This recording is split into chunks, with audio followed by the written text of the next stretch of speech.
Welcome to Man Does Tech, where I solve the problems you didn't even know you had. In this video, I will explain why Venice was built.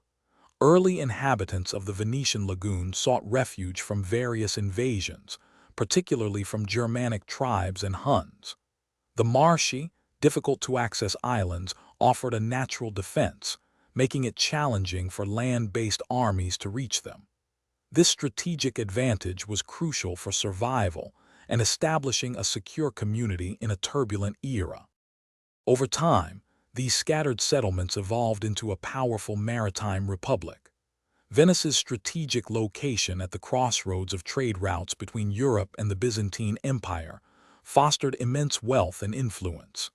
Its unique architectural style, with buildings constructed on wooden piles driven into the mud, allowed for expansion and created the iconic cityscape we know today, perfectly adapted to its watery foundation.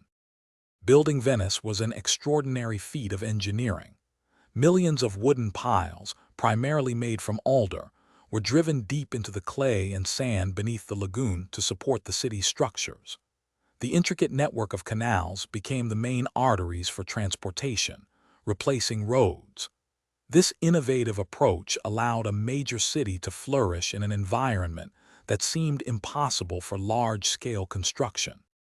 Today, Venice stands as a testament to human ingenuity and resilience, attracting millions of visitors annually.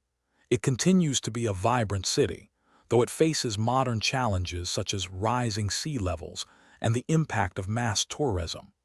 Despite these hurdles, its historical significance and unparalleled beauty endure.